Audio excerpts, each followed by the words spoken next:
الحمد لله رب العالمين والصلاة والسلام على سيد الأنبياء والمرسلين وعلى آله وأصحابه أجمعين أما بعد فأعوذ بالله من الشيطان الرجيم بسم الله الرحمن الرحيم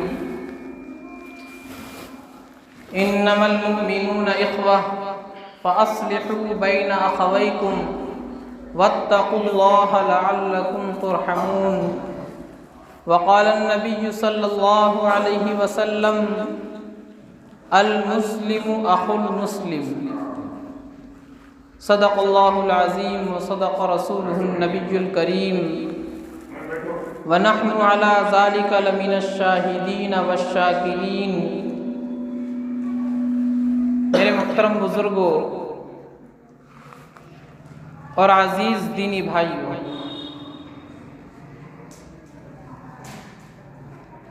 میں نے ابھی آپ حضرات کے سامنے قرآن کریم کی ایک آیت مبارکہ پڑھی اور نبی پاک صلی اللہ علیہ وسلم کی ایک مبارک حدیث پڑھی۔ اس آیت اور حدیث میں مسلمانوں کو، ایمان والوں کو اتحاد اور اتفاق کی تعلیم دی گئی ہے کہ سب ایمان والے، سب مسلمان ایک بن کر کے رہیں۔ ساری دنیا کے مسلمان اور ساری دنیا کے ایمان والے آپس میں بھائی بھائی کی طرح مل کر کے رہیں، اس بات کی تعلیم اس آیت اور حدیث میں دی گئی ہے۔ اتحاد امت، اتحاد اور اتفاق کی تعلیم دی گئی ہے۔ فرمایا انما المؤمنون اخوہ، کہ سارے ایمان والے بھائی بھائی ہیں۔ فَأَصْلِحُوا بَيْنَ أَخَوَيْكُمْ، لہٰذا اپنے بھائیوں کے درمیان صلح کرا دیا کرو۔ یعنی کسی کے درمیان کوئی لڑائی جھگڑا ہو جائے، کوئی فساد ہو جائے، کوئی رنجش ہو جائے تو آپس میں صلح کرا دیا کرو۔ وَاتَّقُوا اللَّهَ، اور اللہ سے ڈرو، لَعَلَّكُمْ تُرْحَمُونَ، تاکہ تم پر اللہ رحم فرمائے، تم پر رحم کیا جائے۔ دوسری حدیث فرمایا المسلم اخو المسلم، کہ مسلمان کا بھائی ہے۔ ایک اور حدیث میں حضور ارشاد فرماتے ہیں المسلمون کجسد واحد، کہ مسلمان ایک جسم کی طرح ہے۔ ایک مسلمان کو تکلیف پہنچے تو ساری دنیا کے مسلمان اس تکلیف کو محسوس کریں۔ ایک مسلمان کو اگر چوٹ لگے تو دوسرا مسلمان یہ کہتے ہوئے اخوت کا، بھائی چارگی کا حق ادا کرے کہ چوٹ لگے تجھ کو تو درد مجھے ہوتا ہے۔ اس طرح مسلمان آپس میں بن کر کے رہیں۔ ایک اور حدیث میں فرمایا المؤمن للمؤمن کالبنیان یشد بعضہ بعضا، کہ ایک مومن دوسرے مومن کے لیے، ایک ایمان والا دوسرے ایمان والے کے لیے ایسا ہے جیسا کہ ایک مضبوط دیوار ہوتی ہے، ایک مضبوط عمارت ہوتی ہے۔ ایک اینٹ دوسری اینٹ کو مضبوط کرتی ہے، ایک اینٹ دوسری اینٹ سے مل کر کے اس دیوار کو، اس عمارت کو مضبوط کرتی ہے۔ اسی طرح ایک مومن دوسرے مومن کے لیے ہے کہ وہ ایک دوسرے کو آپس میں مل کر کے مضبوط کرتے ہیں۔ اور واقعہ بھی یہی ہے کہ اگر سب لوگ مل کر کے رہیں، سب ایک ہو کر کے رہیں تو پھر وہ اتنے مضبوط ہو جائیں گے، اتنے مضبوط ہو جائیں گے کہ دنیا کی کوئی طاقت پھر انہیں نقصان نہیں پہنچا سکتی۔ یہ اتحاد اور اتفاق کی دولت ہے۔ اتحاد اور اتفاق اتنی عظیم دولت ہے کہ اس کے ذریعے سے بڑے بڑے طوفانوں کا رخ موڑا جا سکتا ہے۔ اتفاق اور اتحاد کے ذریعے سے بڑے بڑے غرور اور گھمنڈ کو توڑا جا سکتا ہے۔ اتحاد اور اتفاق ایسی دولت ہے کہ پہاڑوں کو ریزہ ریزہ کیا جا سکتا ہے اس دولت کے ذریعے سے۔ لیکن بڑے افسوس کے ساتھ کہنا پڑتا ہے کہ آج ہم مسلمانوں کے درمیان سے وہ دولت ختم ہو گئی، وہ اتحاد، وہ اتفاق، وہ یکجہتی ختم ہو چکی ہے۔ آج مسلمان آپس میں فرقے میں، ٹولیوں میں، جماعتوں میں، مسلکوں میں، مذہبوں میں بٹے ہوئے ہیں۔ کوئی اپنے آپ کو شیعہ کہتا ہے، کوئی اپنے آپ کو سنی کہتا ہے، کوئی دیوبندی کہتا ہے، کوئی بریلوی کہتا ہے، کوئی مودودی، کوئی اہل حدیث، اور نہ جانے کتنے فرقے بنے ہوئے ہیں۔ یہ اس قوم کا حال ہے جس قوم کی بنیاد ایک ہے، جس قوم کی بنیاد ایک ہے، نبی ایک ہے، قرآن ایک ہے، اللہ ایک ہے، کلمہ ایک ہے، کتاب ایک ہے، دین ایک ہے، شریعت ایک ہے، قبلہ ایک ہے، لیکن اس کے ماننے والے ایک نہیں ہیں۔ علامہ اقبال رحمہ اللہ نے اسی کو یوں بیان فرمایا، منفعت ایک ہے اس قوم کی، نقصان بھی ایک۔ منفعت ایک ہے اس قوم کی، نقصان بھی ایک۔ دین بھی، نبی بھی، قرآن بھی ایک، حرم پاک بھی، اللہ بھی، قرآن بھی ایک۔ کیا بڑی بات تھی ہوتے جو مسلمان بھی ایک۔ ساری چیزیں ایک ہے۔ ساری دنیا کے مسلمانوں سے جا کر کے پوچھو تمہارا قرآن کیا ہے، یہی بتلائے گا۔ تمہارا نبی کون ہے؟ محمد الرسول اللہ۔ تمہارا رب کون ہے؟ اللہ۔ تمہارا قبلہ کون ہے؟ کعبہ۔ لیکن اس کے باوجود مسلمانوں کے اندر اختلاف، مسلمانوں کے اندر جماعتیں، مسلکیں اور ٹولیاں بنی ہوئی ہے، جس کی وجہ سے آج مسلمانوں کو دنیا کے اندر کوئی مقام نہیں۔ ہر طرف سے پٹ رہے ہیں، ہر طرف سے ذلیل ہو رہے ہیں۔ وجہ کیا ہے؟ کہ آپس کے اندر اتحاد اور اتفاق نہیں۔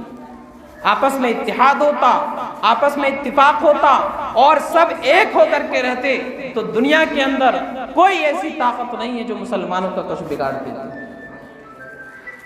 لیکن یہاں تو مسجدوں کے نام پر اختلاف، مسجدیں بھی الگ الگ بنی ہوئی ہیں، یہ ہماری مسجد، یہ تمہاری مسجد، یہ دیوبندیوں کی مسجد، یہ بریلویوں کی مسجد، یہ اہل حدیث کی مسجد، یہ مودودیوں کی مسجد، اور بورڈ لگا دیا جاتا ہے کہ اس میں کوئی دیوبندی نہیں آ سکتا۔ یہ مسلمانوں کا حال ہے۔ تو پھر پٹیں گے کیوں نہیں؟ ذلیل کیوں نہیں ہوں گے؟ یہ ہم نے جو اپنے اندر ٹولیاں بنا لی، جماعتیں بنا لی، اس کی وجہ سے یہ سب ہو رہا ہے۔ دشمن جانتا ہے کہ یہ قوم ایسی ہے کہ یہ قوم ظلم کا خاتمہ بھی متحد ہو کر نہیں کر سکتی، ظلم کے خلاف بھی ایک پلیٹ فارم پر جمع نہیں ہو سکتی، جس کی وجہ سے وہ ہم پر حملے کرتا ہے۔ اور ان کو دیکھیے، ان کے اندر لاکھ اختلاف ہے، کروڑوں دیوی دیوتاؤں کو مانتے ہیں اور آپس میں شدید اختلاف ہے۔ کوئی ہنومان کو مانتا ہے، کوئی رام کو مانتا ہے، کوئی کالی ماں کو مانتا ہے، کوئی شیرا والی ماں کو مانتا ہے، بے شمار اختلاف ہے۔ لیکن جب نمبر آتا ہے اسلام دشمنی کا، جب نمبر آتا ہے مسلمانوں کو نقصان پہنچانے کا، تو وہ ان تمام اختلافات کو بھول کر ایک ہو جاتے ہیں، مسلمانوں کے خلاف وہ ایک ہو جاتے ہیں، اور ہم ساری چیزیں ایک لیے بیٹھے ہیں، قرآن بھی ایک، دین بھی ایک، نبی بھی ایک، کلمہ بھی ایک، لیکن ہم دشمن کے خلاف ایک نہیں ہو جاتے، جس کی وجہ سے وہ فائدہ اٹھاتے ہیں اور ہمیں نقصان پہنچاتے ہیں۔ تو میرے عزیزوں، ہمیں ضرورت اس بات کی ہے کہ کہ ہم اپنے اندر اتحاد اور اتفاق پیدا کریں، ایک پلیٹ فارم پر ساری دنیا کے مسلمان اور ساری دنیا کے ایمان والے جمع ہو جائیں۔ اس بات کی اس وقت بہت زیادہ ضرورت ہے۔ نفرت کی بات ہے، نہ عداوت کی بات ہے، میری زبان پہ صرف محبت کی بات ہے۔ اور اس دور انتشار میں آپس کی دشمنی سوچو جو غور سے تو قیامت کی بات ہے۔ دنیا کے اندر کیا ہو رہا ہے؟ ساری دنیا مسلمانوں کے خلاف ایک ہو گئی ہے، لیکن مسلمان ہے وہ ایک نہیں ہو رہا ہے۔ تو ایسے ماحول میں ہم اپنے مسلک کی بات کریں، اپنے مذہب کی بات کریں، اور ہم آپس کے مسائل روڈ پر لے آئیں، سڑکوں پر لے آئیں، ٹی وی چینلوں پر لے آئیں، یہ قیامت کی بات ہے۔ یہ نہیں ہونا چاہیے۔ ہمارے اندر لاکھ اختلاف ہے، لیکن اس کو اپنے گھر میں رکھو، اس کو اپنے گھر میں رکھو، سڑک پر اس اختلاف کو بیان نہ کرو۔ ہمارے اختلاف ہے، اپنے گھر میں رکھ کر کے اس کو سلجھاؤ، لیکن سامنے دنیا کے سامنے ایک ہو کر کے نظر آؤ۔ یہ اس وقت کا پیغام ہے۔ ابھی اس وقت سب سے بڑی ضرورت یہی ہے کہ مسلمان ایک ہو جائیں، مسلمان ایک ہو جائیں۔ اگر ایک ہو گئے تبھی جا کر کے کچھ کر سکتے ہیں، ورنہ کچھ نہیں کر سکتے۔ کسی نے کہا کہ متحد ہو تو بدل سکتے ہو زمانے کا نظام، متحد ہو تو بدل سکتے ہو زمانے کا نظام، منتشر ہو تو مرو، شور مچاتے کیوں ہو؟ جب تم ایک جگہ جمع ہی نہیں ہو سکتے تو پھر مرو، شور مچانے کی ضرورت نہیں ہے، اور دنیا کو دکھانے کی ضرورت نہیں ہے کہ ہم پر ظلم ہو رہا ہے۔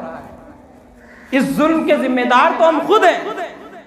ہم خود ایک پلیٹ فارم پر جمع نہیں ہو رہے ہیں، ہمارے آپسی اختلاف اور انتشار ختم نہیں ہو رہے ہیں، تو پھر دشمن تو حملہ کرے گا ہی، وہ تو اس دشمنی کا اور اس اختلاف کا فائدہ اٹھائے گا ہی۔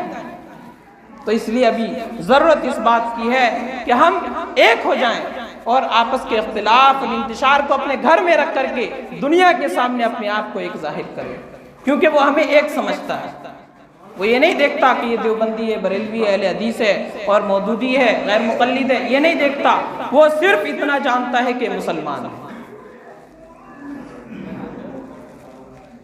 تو ان کو تو صرف یہ معلوم ہے کہ ہم مسلمان ایک ہیں، لیکن ہم ذرا اپنے دل پر ہاتھ رکھ کر سوچیں کہ ہم ایک ہیں؟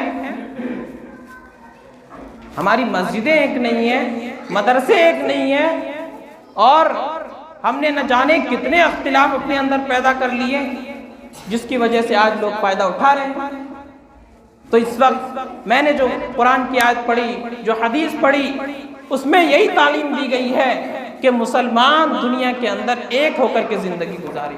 دنیا کے کسی کونے میں کسی مسلمان کو اگر تکلیف پہنچ رہی ہے تو سارے انسانوں اور سارے مسلمانوں کے اندر اس کا درد، اس کا احساس ہونا چاہیے۔ یہ مطلب ہے المسلم اخو المسلم، مسلمان مسلمان کا بھائی، المسلمون کا جسد واحد، تمام مسلمان ایک جسم کی طرح ہے۔ جسم کے ایک حصے کو تکلیف پہنچتی ہے تو سارا بدن اس تکلیف کو محسوس کرتا ہے۔ آنکھ میں تکلیف ہو تو سر سے لے کر پیر تک سارا جسم اس تکلیف کو محسوس کرتا ہے۔ اسی طرح ایک مسلمان کو ہونا چاہیے کہ اگر ایک مسلمان پر ظلم ہو رہا ہے، کہیں ایک مسلمان کو تکلیف ہو رہی ہے، تو ساری دنیا کے مسلمان اس تکلیف کو اپنے اندر محسوس کریں۔ یہ ہے مسلمان ایک جسم کی طرح، اس حدیث کا مطلب۔ تو ہمیں اور آپ کو اس وقت اتحاد اور اتفاق کی سخت ضرورت ہے۔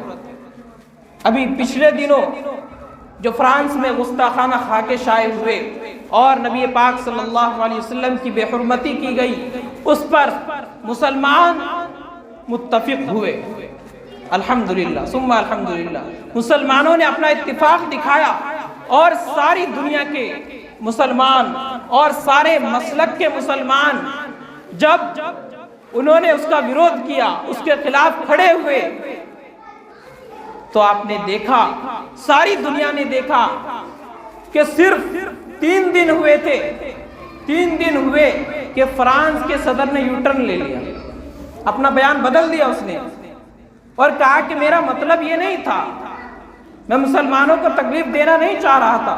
تو اس نے اپنا بیان بدل دیا صرف مسلمانوں کے تھوڑے سے اتحاد اور اتفاق کو دیکھ کر۔ اگر مسلمان صحیح معنی میں متفق ہو جائے، صحیح معنی میں متحد ہو جائے، صحیح معنی میں ایک ہو جائے ساری دنیا کے مسلمان، تو پھر دنیا کے اندر کوئی ایسا نہیں ہے جو مسلمانوں کی طرف آنکھ اٹھا کر دیکھ سکے۔ یہ حقیقت ہے۔ آج صرف تھوڑے سے متفق ہوئے تو جو اپنے آپ کو سپر پاور کہلانے والے ہیں، جن کو اپنی دولت پر، اپنی حکومت پر گھمنڈ ہے، غرور ہے، تکبر ہے، صرف 3 دن لگے بیان بدل دیا۔ تو میرے عزیزوں ذرا سوچو، اگر ہم ایک ہو جائیں، متفق ہو جائیں، تو کون سا کام ہے جو ہم نہیں کر سکتے؟ پھر کون سی طاقت ہے جو ہمارے اسلام اور ہمارے نبی اور ہمارے قرآن پر پابندی کی بات کرے؟ کسی ماں نے ایسا لال نہیں جنا کہ مسلمان ایک ہو جائیں اور وہ مسلمانوں کے خلاف انگلی اٹھا سکے، لیکن صحیح معنی میں ہمیں ایک ہونا پڑے گا اور اس پیغام کو تمام لوگوں کے درمیان اور سارے مسلکوں کے درمیان پھیلانا پڑے گا۔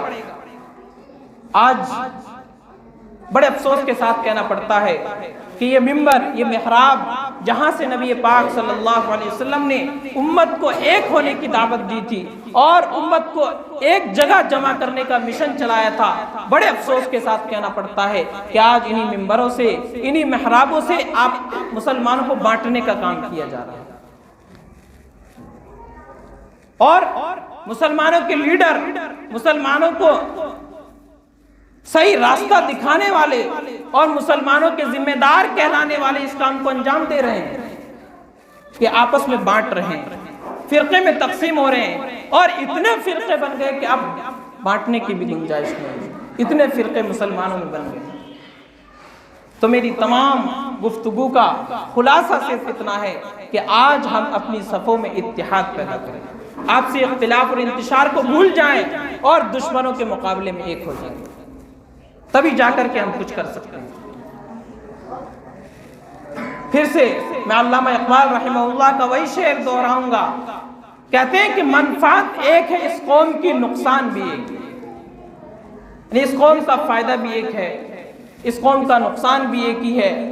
تو منفعت ایک ہے اس قوم کی، نقصان بھی ایک ہی سب کا نبی، دین بھی، قرآن بھی ایک، حرم پاک بھی، اللہ بھی، ایمان بھی ایک۔ کیا بڑی بات تھی، کیا بڑی بات تھی ہوتے جو مسلمان بھی ایک۔ فرقہ بندی ہے کہیں اور کہیں ذاتیں ہیں، کیا زمانے میں پنپنے کی یہی باتیں ہیں؟ متحد ہو تو بدل سکتے ہو زمانے کا نظام، منتشر ہو تو مرو شور مچاتے کیوں ہیں؟ جب تم ایک پلیٹ فارم پر جمع نہیں ہو سکتے تو پھر تمہیں کوئی بھی آئے گا، مار کر کے چلا جائے گا، تمہارے اوپر ظلم کر کے چلا جائے گا، تم اس کا کچھ نہیں بگاڑ سکتے۔ اگر ایک ہو جاؤ تو دنیا میں کوئی ایسا مائی کا لال نہیں ہے جو تم پر ظلم کر کے چلا جائے۔ تو اس لیے ہمیں ایک ہونے کی ضرورت ہے، اور نبی پاک صلی اللہ علیہ وسلم نے جو طریقہ بتلایا ہے اور جو تعلیمات دی ہیں، قرآن و حدیث میں جو تعلیمات آئی ہیں، ہم ان کو مضبوطی سے پکڑ لیں، یہی ایک راستہ ہے۔ تمام مسلمانوں کو ایک پلیٹ فارم پر جمع کرنے کا واحد ذریعہ ہے قرآن اور حدیث۔ ساری دنیا کے اندر قرآن و حدیث ایک ہے، کسی کا اس میں اختلاف نہیں ہے، تو ساری دنیا کے مسلمان ایک ہوں گے قرآن اور حدیث کی بنیاد پر ہی۔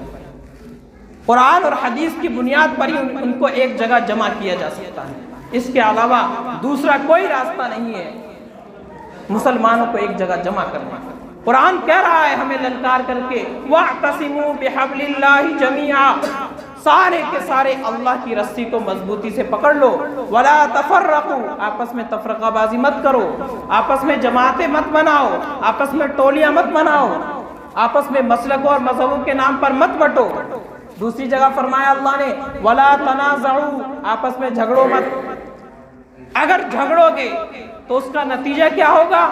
اللہ فرماتے ہیں فَتَفْشَلُوا، اگر تم آپس میں جھگڑو گے تو تم کمزور ہو جاؤ گے، تم کمزور پڑ جاؤ گے، وَتَذْهَبَ رِيحُكُمْ، اور تمہاری ہوا اکھڑ جائے گی، تم کمزور پڑ جاؤ گے، تمہاری ہوا اکھڑ جائے گی۔ اور آج یقیناً یہ کام ہو رہا ہے، جب مسلمان آپس میں لڑے، آپس میں اختلاف ہوا تو مسلمان کمزور ہو گئے، مسلمانوں کی ہوا یقیناً اکھڑ گئی۔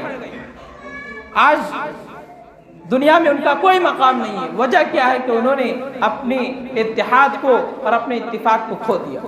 جب تک امت میں اتحاد تھا، اتفاق تھا، دنیا کی ساری دولتیں، سارے خزانے مسلمانوں کے پاس تھے۔ جب مسلمانوں میں اختلاف، انتشار اور آپسی دشمنی شروع ہو گئی تو ساری دنیا مسلمانوں پر حاوی ہو گئی۔ تو ضرورت اس بات کی ہے کہ ہم اپنے اندر اتحاد اور اتفاق پیدا کریں، اپنی صفوں میں اجتماعیت پیدا کریں اور دشمنوں کے مقابلے میں ایک ہو جائیں۔ میں ایک چھوٹا سا واقعہ بیان کر کے اپنی بات ختم کرتا ہوں۔ ایک آدمی، اس کے 4-5 لڑکے تھے، مرنے کا وقت آیا تو اس نے اپنے سارے لڑکوں کو جمع کیا۔ وہ دیکھتا تھا کہ میرے بیٹے زندگی میں آپس میں ایک دوسرے سے لڑتے ہیں، ایک دوسرے کو دیکھنا پسند نہیں کرتے۔ مرنے کا وقت آیا تو اس نے اپنے تمام بیٹوں کو جمع کیا، بلایا اور کہا کہ میں تو اب اس دنیا سے جانے والا ہوں، لیکن تم کو ایک نصیحت کر کے جا رہا ہوں، اس نصیحت پر عمل کرنا، انشاءاللہ تمہارا کوئی کچھ نہیں بگاڑ سکتا۔ بیٹوں نے کہا جی ابا جان فرمائیے۔ اس نے کہا کہ سب ایک ایک ڈنڈا لے کر کے آؤ۔ سارے لڑکے گئے، ایک ایک ڈنڈا لے کر کے آ گئے اور کہا کہ اب اس ڈنڈے کو توڑو۔ سب نے یوں کیا، ٹوٹ گیا، ہر ایک کا ڈنڈا ٹوٹ گیا۔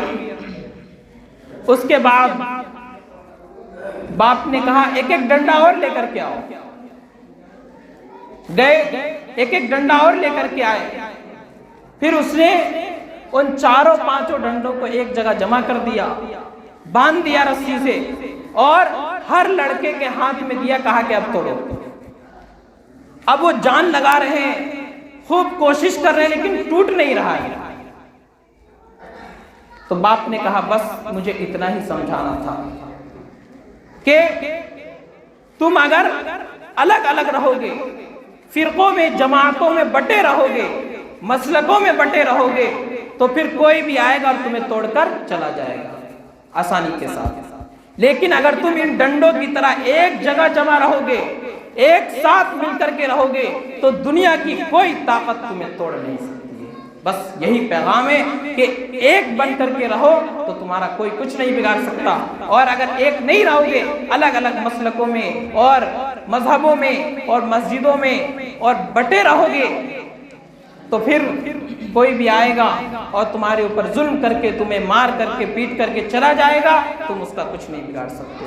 میرے عزیزوں، بس اتنا ہی پیغام ہے کہ ہم اپنے اندر اتحاد اور اتفاق پیدا کریں اور دشمنوں کے مقابلے میں ایک کھڑے ہو جائیں۔ آج ہمارے نبی کا مسئلہ ہے، ہمارے نبی کی توہین ہو رہی ہے، ہمارے نبی کی بے عزتی ہو رہی ہے، ہمارے نبی کے خاکے شائع ہو رہے ہیں، نبی کا کارٹون دنیا کے سامنے شائع کیا جا رہا ہے۔ اور کون سا موقع آئے گا جب مسلمان ایک ہوں؟ نبی کے لیے ایک نہیں ہو سکتے، نبی کی عزت کے لیے ایک نہیں ہو سکتے، تو پھر کب مسلمان ایک ہوں گے؟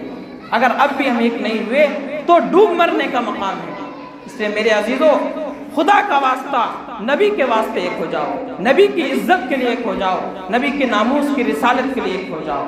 آج ناموس رسالت کے لیے اگر ہم ایک نہیں ہوئے تو کل کو دشمن کسی ہماری دوسری چیز پر انگلی اٹھائے گا، ہمارے قرآن پر انگلی اٹھائے گا، ہمارے مذہب پر انگلی اٹھائے گا، مسجدوں پر انگلی اٹھائے گا، اس وقت ہم کچھ نہیں کر سکتے۔